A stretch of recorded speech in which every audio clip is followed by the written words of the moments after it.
Un libro es uno de los objetos más mágicos que el ser humano haya creado jamás.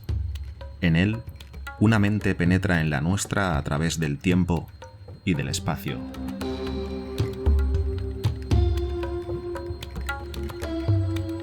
Pónganse cómodos y acompáñenme, soñadores y soñadoras.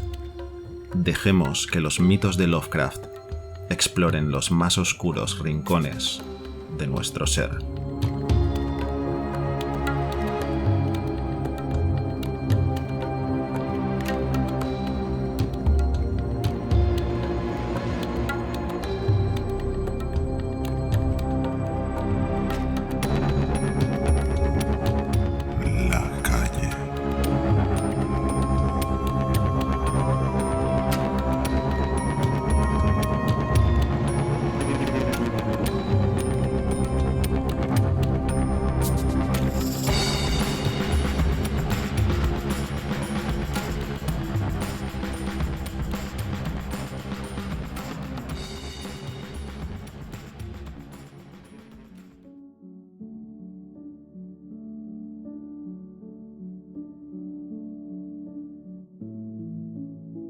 Hay quien dice que las cosas y los lugares tienen alma, y hay quien dice que no.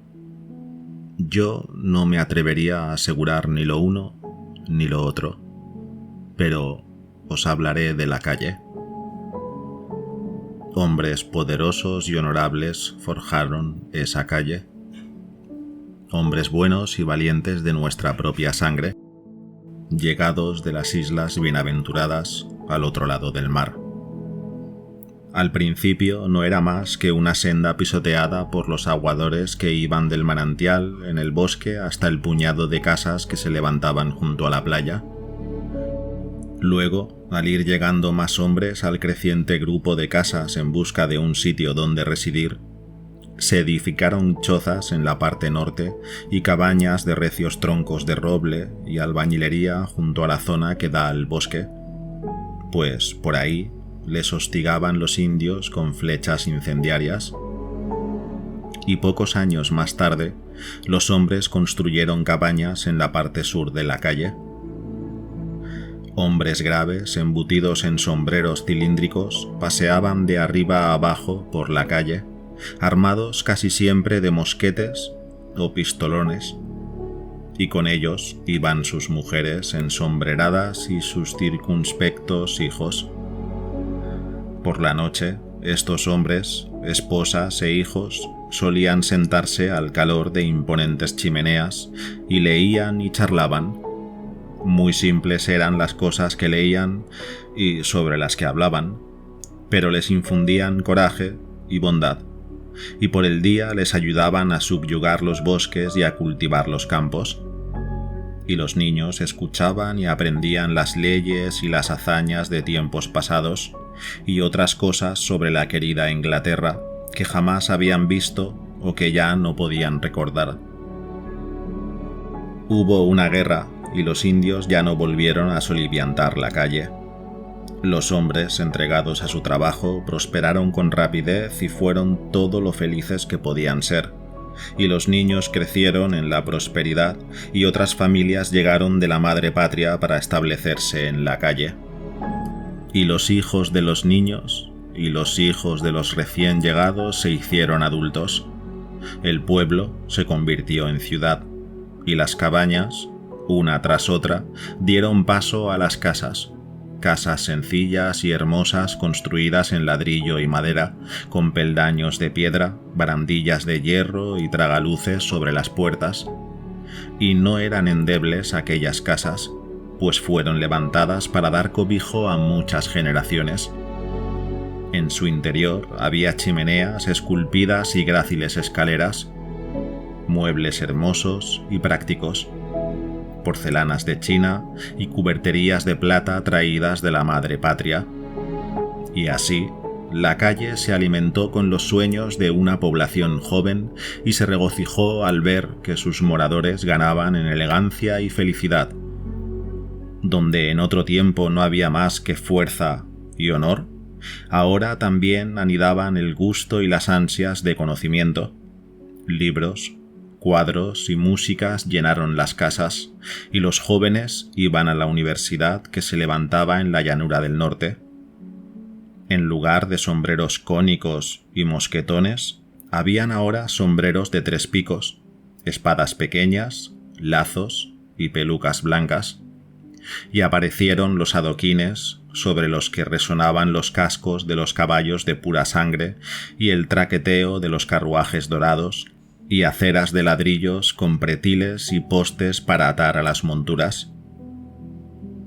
Crecían en aquella calle multitud de árboles, olmos, robles y arces honorables, de tal manera que en verano la atmósfera estaba llena de verdor y del trino de los pájaros, y detrás de las casas había rosaledas valladas con senderos flanqueados por setos y relojes de sol, donde por la noche brillaban mágicamente la luna y las estrellas entre el perfume de las flores centelleantes del rocío. Y la calle siguió soñando, soportando guerras, calamidades y cambios. Una vez vio partir a la mayoría de los jóvenes, y algunos jamás regresaron. Eso fue cuando quitaron la vieja bandera e izaron una nueva llena de barras y estrellas, pero aunque los hombres hablaban de grandes cambios, la calle no los notó, y sus gentes seguían siendo las mismas, y charlaban de las viejas cosas familiares con sus viejos y familiares acentos, y los árboles aún daban cobijo a las aves cantarinas, y por la noche la luna y las estrellas seguían contemplando las flores centelleantes de rocío en las valladas rosaledas. Con el tiempo desaparecieron de la calle los tricornios, las espadas y las pelucas.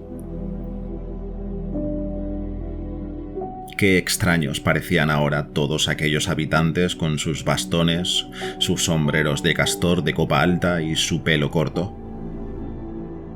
Otros sonidos llegaron de la distancia. Primero, extraños resoplidos y gritos que procedían del río, 1,5 kilómetros más abajo, y luego, muchos años después, más gritos, resoplidos y estruendos que provenían de otras direcciones. El aire ya no era tan limpio y sereno como antes, pero el espíritu del lugar no había cambiado. La sangre y el alma de las gentes eran las mismas que las de los hombres que habían forjado la calle. Tampoco cambió ese espíritu cuando abrieron la tierra e introdujeron extraños tubos, ni cuando alzaron unos postres espigados que sostenían misteriosos alambres. Había tanto saber ancestral en la calle que no era fácil olvidar el pasado. Después llegaron los malos tiempos, cuando muchos de los que habían conocido la calle de antiguo dejaron de reconocerla, y otros muchos que no la conocían moraron en ella, y los que llegaban no se parecían a los que se habían ido, pues sus acentos eran toscos y estridentes, y desagradables sus rostros y expresiones. Sus pensamientos tampoco estaban en consonancia con el espíritu justo y sabio de la calle, así que la calle languideció en silencio mientras sus casas declinaban, sus árboles morían uno tras otro y sus rosaledas eran invadidas por la basura y las malas hierbas. Pero un día volvió a sentir un destello de orgullo cuando los jóvenes desfilaron de nuevo, aunque algunos tampoco regresaron. Aquellos jóvenes iban vestidos de azul. Con el devenir de los años, la suerte de la calle empeoró. Habían desaparecido todos sus árboles y las rosaledas habían sido desplazadas por los muros traseros de nuevos edificios, unas construcciones feas y baratas, alineadas en calles paralelas. Sin embargo, las casas resistían, a pesar de los estragos del tiempo, de las tempestades y de la carcoma, pues habían sido levantadas para albergar a muchas generaciones. Otra clase de semblantes llegaron a la calle, rostros morenos y siniestros, de ojos furtivos y extrañas facciones. cuyos poseedores chapurreaban lenguas exóticas y trazaban signos de caracteres conocidos y desconocidos sobre la mayoría de las ancestrales casas. Las carretillas abarrotaban las cloacas. Un hedor indefinido y sórdido se asentó sobre el lugar y el antiguo espíritu dormitó. Un día, la calle experimentó una gran excitación. La guerra y la revolución habían estallado al otro lado del mar. Una dinastía se derrumbó y sus degenerados súbditos se dirigían en tropel, con dudosas intenciones, a la tierra occidental. Muchos ocuparon las casas ruinosas que antaño saboreaban el trino de los pájaros y el aroma de las rosas. Entonces, la tierra occidental despertó y se unió a la madre patria en su titánica lucha por la civilización. En las ciudades volvió a ondear la vieja bandera, junto a la nueva y junto a otra más sencilla de 3 colores, aunque igual de gloriosa. Pero no hubo demasiadas enseñas colgando sobre la calle, pues allí solo moraban el miedo, el odio y la ignorancia. De nuevo los jóvenes desfilaron, mas no exactamente igual a como lo hicieron aquellos jóvenes de antaño. Algo se había perdido, y los hijos de los jóvenes de otros tiempos, que en verdad habían marchado vestidos de verde oliva, con el mismo espíritu de sus antepasados, partieron de lugares lejanos y no conocían la calle ni su antiguo espíritu. Hubo una gran victoria al otro lado de los mares, y la mayoría de los jóvenes regresaron triunfales. Aquellos a los que les había faltado algo dejaron de echarlo en falta. Sin embargo, aún reinaban el miedo, el odio y la ignorancia en la calle, pues eran muchos los que se habían quedado, y muchos los extranjeros que habían venido de remotos parajes para ocupar las viejas casas, y los jóvenes que habían regresado no vivieron ya en ellas. La mayoría de los forasteros eran morenos y siniestros, aunque aún era posible descubrir entre ellos algunos rostros similares a los de aquellos que levantaron la calle y moldearon su espíritu. Similares y no tan similares, pues sus ojos tenían un brillo extraño y enfermizo, como de codicia, ambición, afán de venganza o celo desmedido. El descontento y la traición anidaban entre unos cuantos malvados que tramaban asestar un golpe mortal a la tierra occidental, con el propósito de reinar sobre sus ruinas, como los asesinos habían hecho ya en sus territorios desdichados y gélidos, de los que casi todos procedían, y el corazón de aquel complot estaba en la calle, cuyas casas ruinosas servían de agitadores extranjeros y en donde resonaban los ecos de las intrigas y arengas de aquellos que ansiaban la llegada del día señalado para la sangre, el fuego y los crímenes. La ley discutió mucho acerca de las extrañas maquinaciones que tenían lugar en la calle, pero poco pudo probar. Con gran diligencia, hombres con placas ocultas frecuentaron con el oído atento lugares como la panadería de Petrovich, la mísera escuela Rifkin de economía moderna, el club del círculo social y el café Libertad. Allí se congregaban multitud de individuos siniestros, aunque siempre hablaban con sigilo o en una lengua extranjera. Y aún las viejas casas se mantenían en pie, con su olvidada sabiduría de siglos remotos y más nobles, de colonos robustos y rosales centelleando de rocío bajo la luz de la luna. A veces venía a visitarlas algún poeta o viajero solitario, y trataba de imaginarlas en su perdido esplendor, pero ya no había demasiados poetas o viajeros como aquellos. Luego se extendió el rumor de que en aquellas casas se ocultaban los líderes de una extensa banda de terroristas, quienes, en un determinado día, iban a desatar una orgía de sangre para exterminar América y todas las antiguas y nobles tradiciones que la calle había amado. Los panfletos y los periódicos revoloteaban entre las alcantarillas inmundas, panfletos y periódicos impresos en multitud de lenguas y signos escritos, aunque todos por igual traían mensajes que alentaban el crimen y la rebelión. En esos escritos se instaba al populacho a derribar las leyes y virtudes que nuestros padres habían exaltado, con el propósito de aplastar el alma de la vieja América, el alma que nos legaron tras 1500 años de libertad, justicia y moderación anglosajona. Se decía que los hombres de tez morena que moraban en la calle y se reunían en sus arruinados edificios eran los cerebros de una espantosa revolución, y que a una palabra suya millones de bestias descerebradas y estúpidas sacarían sus garras malolientes de los barrios bajos de 1 millar de ciudades, incendiando, asesinando y destruyéndolo todo hasta arrasar la tierra de nuestros antepasados. Todo esto se decía y se volvía a repetir, y muchos guardaban con temor el 4º día de julio, pues los extraños panfletos lo nombraban con frecuencia. Sin embargo, no se pudo hacer nada para descubrir a los culpables.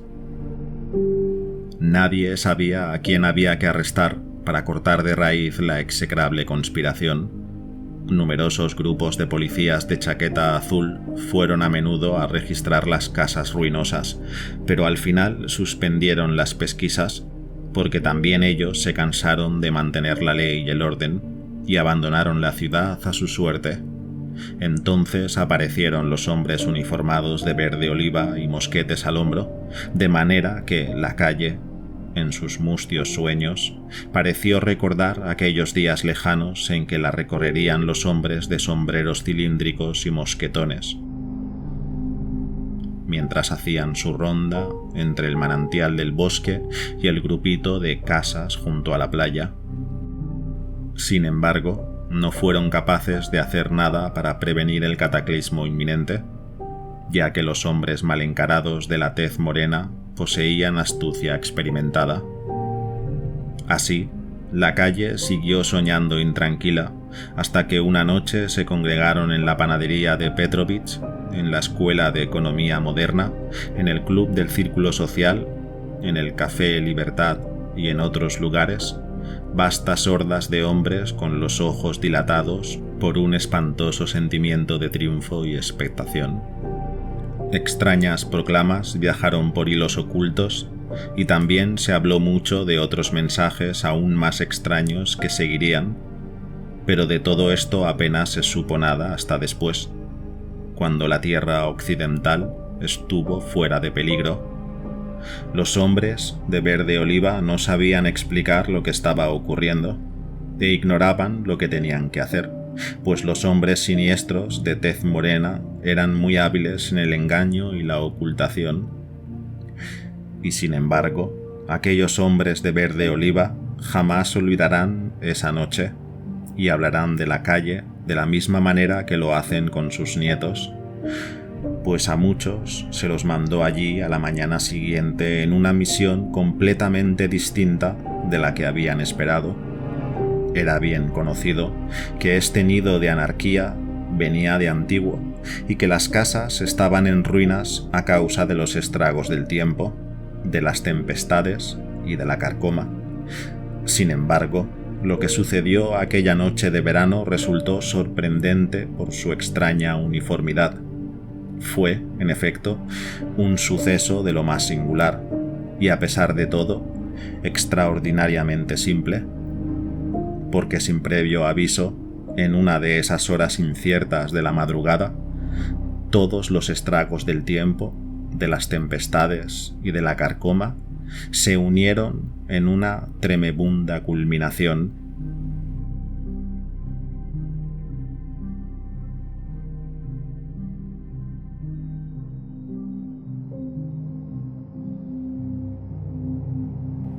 Y tras el desmoronamiento final, no quedó nada en pie sobre la calle, excepto 2 viejas chimeneas y parte de una pared de ladrillo, y ninguno de los que allí vivían salieron de entre las ruinas.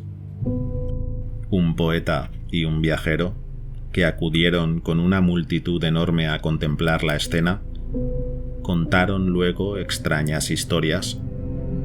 El poeta dijo que en las horas que precedieron al amanecer, mientras observaba las sórdidas ruinas a la luz confusa de las farolas, creyó también distinguir por encima de los escombros otro paisaje en el que la luna relucía sobre casas hermosas, olmos, robles y arces venerables. Y el viajero asegura que en vez de la pestilencia habitual se percibía un aroma delicado, como de rosas en plena floración. Pero ¿acaso no son los sueños característica de los poetas y las historias imaginarias inherentes a los viajeros?